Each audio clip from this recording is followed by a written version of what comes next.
तो middle east में एक बहुत बड़ा संकट खड़ा होता दिख रहा है।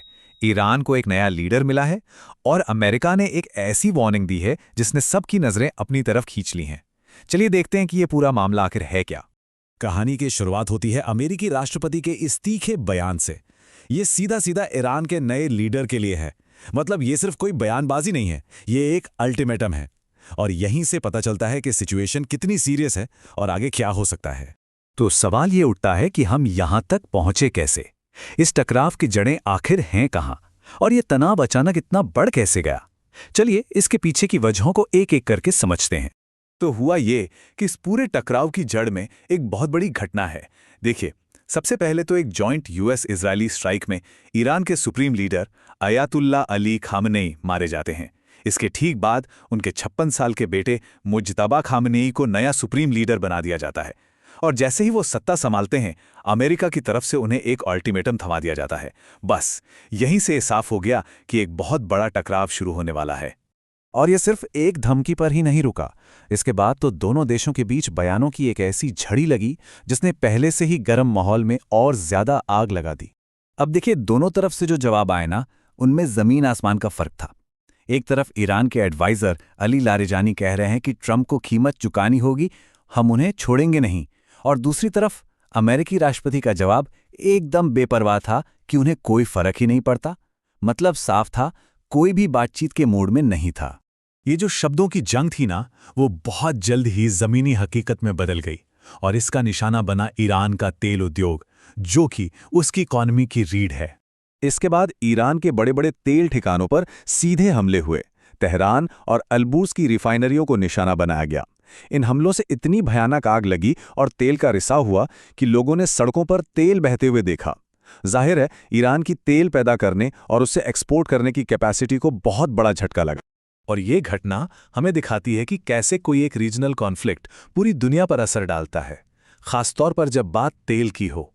इसका असर तो फौरन ही ग्लोबल मार्केट पर दिखने लगा था। ईरान पर हमले के फौरन बाद बहरेन की सरकारी तेल कंपनी बेपको ने एक ऐलान किया, फोर्स मेजॉर का।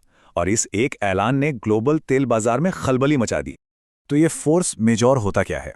असल में ये एक लीगल टर्म है।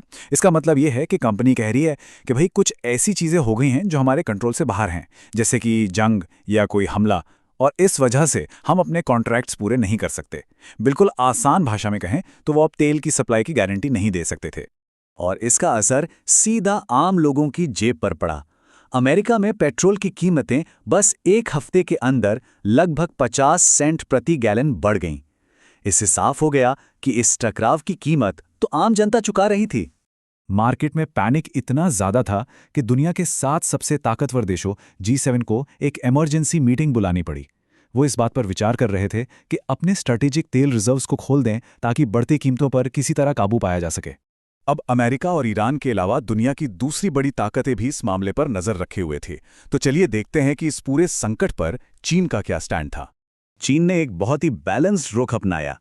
उसने कहा कि वो किसी भी देश के अंदरूनी मामलों में दखलंदाजी के खिलाफ है और ईरान की सॉवरेनिटी की इज्जत होनी चाहिए। हालांकि चीन ने कोई ठोस कदम उठाने का इशारा नहीं किया, जो उसकी एक सोची समझी डिप्लोमेसी को दिखाता है। तो जब पूरी दुनिया में इकोनॉमिक उथल-पुथल मची थी, तेल की कीमतें आसमान छू रही थीं और सारे देश टेंशन में थे, तब अमेरिकी राष्ट्रपति ने इस पूरे संकट को कैसे देखा? उनका नजरिया थोड़ा हैरान करने वाला था। पूरी दुनिया में जो इकोनॉमिक चिंता फैली हुई थी, उसके बीच अमेरिकी राष्ट्रपति का बयान आया कि ये दुनिया की सुरक्षा और शांति के लिए एक बहुत छोटी कीमत है। उन्होंने ये भी जोड़ दिया कि सिर्फ बेवकूफ़ ही इससे अलग सोचेंगे। इस तरह से उन्होंने अपने एक्शन को पूरी तरह से जस्टिफाई कर दिया। तो आखिर में बात कहाँ आकर रुकती है? एक तरफ है आर्थिक संकट का डर और दूसरी तरफ है राजनीतिक दावे। और ये सब हमें एक बहुत बड़े सवाल के सामने लाकर खड़ा कर देता है। सवाल ये कि क्या ग्लोबल सिक्योरिटी की कीमत हमेशा इकोनॉमिक इंस्टेबिलिटी चुकाकर ही दी जाती है? और सबसे बड़ा सवाल, इस टकराव की असली कीमत क्या है और इसे चुकाएगा कौन?